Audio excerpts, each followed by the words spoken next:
El primer algoritmo de ordenación que vamos a estudiar es el algoritmo de burbuja. El objetivo es el mismo en cualquiera de los tres algoritmos, es a partir de un vector tratar de ordenarlo de manera descendente o de manera ascendente. Lo que vamos a hacer es ahora estudiar el código, ¿verdad? Que es un código ya preestablecido, y vamos a ir estudiando paso a paso cómo funciona el algoritmo de burbuja para después llevarlo al ejercicio en sí. El algoritmo tiene dos iteraciones, tiene dos ciclos for, aunque es más sencillo que los demás porque el ciclo for más externo no depende o no interfiere demasiado en lo que ocurre dentro del segundo ciclo. El segundo ciclo, el que está en celeste, más bien sirve para repetir varias veces lo que está dentro del primer for. Ok, bueno, tenemos el vector ordenado que tiene un tamaño n igual a 4, que es la cantidad de elementos de mi vector o de mi array que queremos ordenar. El algoritmo de burbuja básicamente lo que hace es una serie de comparaciones elemento a elemento y va fijándose en el orden en el que están. Si queremos ordenar de manera ascendente, entonces vamos a estar controlando siempre que el elemento de la izquierda sea menor al elemento de la derecha. Porque si el elemento de la izquierda es mayor al de la derecha, entonces se debería hacer un intercambio ya que los elementos están desordenados. Bueno, vamos a empezar analizando este ciclo de acá, el for, y vamos a darnos cuenta que empieza en 0, termina o continúa siempre y cuando la i no supere n-2 y va aumentando de 1 en 1 el valor de la i. Entonces, si es que hago una lista de valores que toma i, voy a tener 0, 1, 2, hasta n-2. No alcanza n-1. Que en este caso, traducido a este ejercicio donde n es 4, llegaríamos de 0 hasta 2.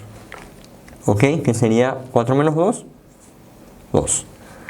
Entonces, este ciclo de adentro para nuestro ejemplo va a dar solamente 3 iteraciones. Para i igual a 0, i igual a 1 e i igual a 2.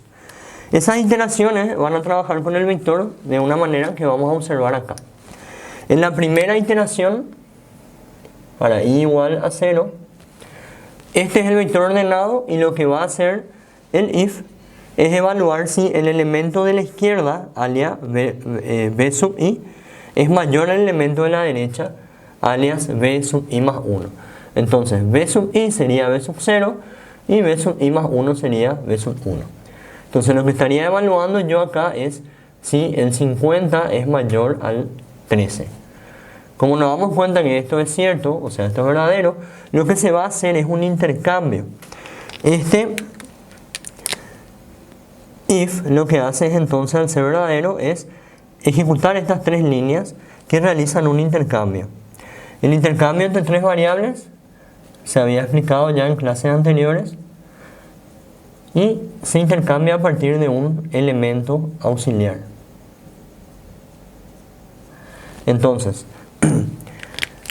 en la primera línea del intercambio observamos que b sub i es asignado al auxiliar.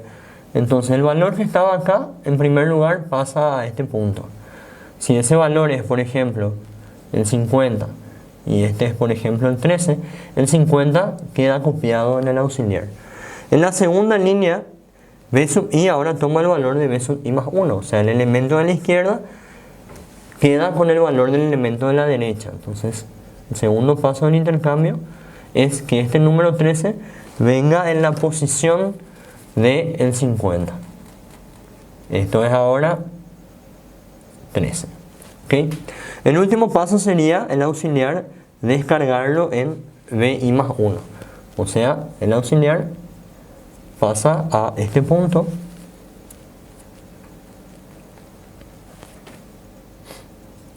y se produce el intercambio. Entonces, ahora el 13 está en la primera posición y el 50 está en la segunda posición. Para la segunda iteración yo arranco con este vector en este orden y la i ya cambió a 1, ya se produjo el aumento de la variable i. Lo que voy a comparar ahora entonces es b sub i con b sub i más 1, que sería b sub 1 con b sub 2. Eso está acá en este if. Y me pregunto si es que esto es verdadero o es falso. En b sub 1 ahora tenemos directamente el 50 y en b sub 2 tenemos ahora mismo el 20. Entonces, como 50 es mayor a 20 y esto es verdadero, una vez más entramos al if y se realiza el intercambio de la misma manera que mostramos acá, solo que con el 20 y el 50. Entonces, el 20 pasa a la posición 1 y el 50 pasa a la posición 2. Finalmente, termina el for, la i vuelve a aumentar y se produce el tercer ciclo con el valor de i igual a 2. Con el valor de i igual a 2, entonces lo que estaríamos analizando en este if es si b sub 2 es mayor a b sub 3. Entonces estaríamos viendo si el penúltimo elemento es mayor a el último elemento. Como esto es un 50 y esto es un 9, nos damos cuenta que 50 es mayor a 9 y el if resultará verdadero nuevamente, con lo que se producirá el intercambio entre 50 y 9, quedando finalmente el vector en el siguiente orden. El 50 pasa a esta posición y el 9 pasa a esta posición. 13 y 20 no fueron alterados. Entonces, este es el resultado de el primer for. Una vez finalizado, tenemos este vector. ¿Qué podemos observar con esto que hicimos? Podemos observar que el mayor de todos los elementos de la lista está al final. Entonces logramos que el más grande burbujee hasta llegar a la cola de la lista o del vector. A eso viene el nombre de burbuja. Los valores más grandes o los valores más pequeños, dependiendo del método, llegan hasta el final en lo que se llama una pasada. Entonces, todo esto recibe el nombre, todo este proceso de recorrer hasta el final, recibe el nombre de primera pasada.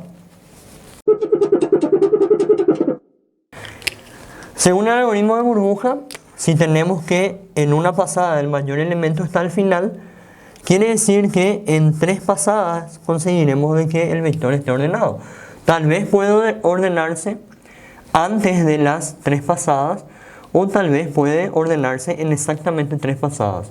El algoritmo de burbuja garantiza que como máximo se deben realizar n-1 pasadas. ¿Ok? Por eso, ¿qué hacemos? Todo el código inicial, todo el código que realiza una pasada, se repite exactamente igual por medio de este segundo for.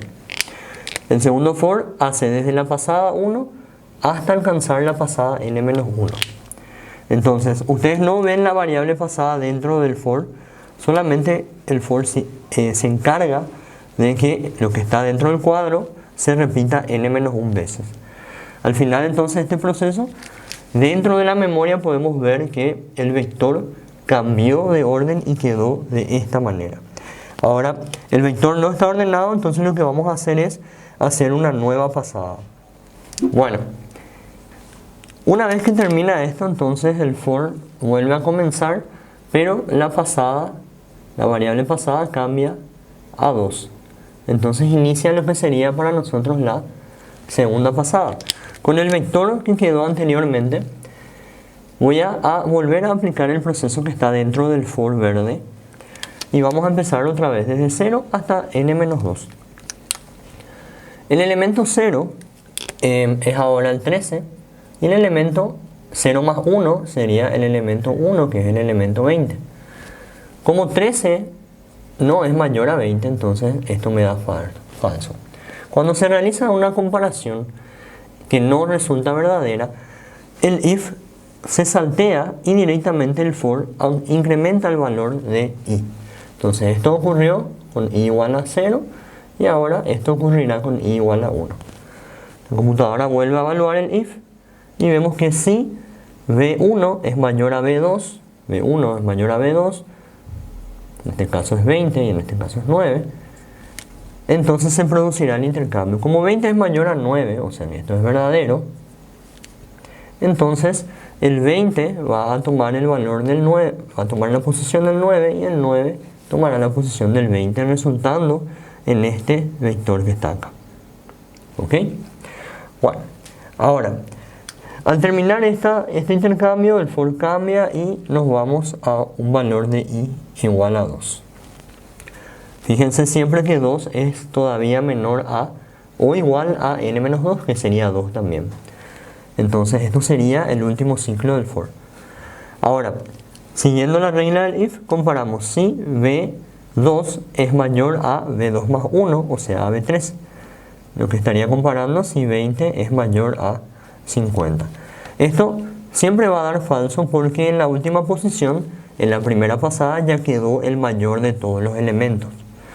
Entonces, esta comparación se hace, da falsa, pero no altera nada, ¿verdad?, el hecho de que se haga o no la comparación.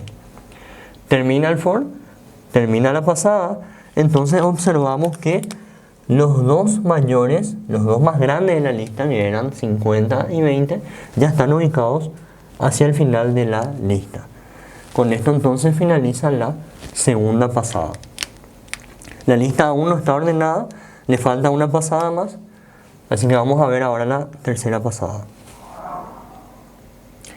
Vamos entonces con la tercera pasada. Así quedó el vector hace rato en la segunda. Y ahora vamos a la tercera pasada. Terminó el for más externo y la variable pasada cambió entonces de 2 a 3. Con esto entonces iniciamos la tercera y última pasada, ya que el algoritmo de burbuja decía, si recuerdan, n-1 pasada, que son 4 menos 1, o sea 3 pasadas. Estamos en la última. En la última pasada, lo que va a ocurrir es que otra vez la i empieza en 0, otra vez la i termina en 2. Este mismo recorrido de la variable i queda constante en cada pasada, nunca cambia. Al contrario del siguiente algoritmo, que será el de selección, donde arranca la i va a ser una variable. Esto va a variar en el siguiente algoritmo. Ahora, si volvemos a seguir este mismo esquema, entonces tendríamos, para i igual a 0, compararíamos b0 con b1, que sería 13, para saber si es mayor a 9. Como si es mayor a 9,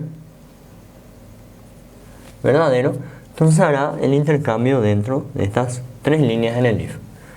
El 13 ocupa la posición del 9 y el 9 la posición del 13.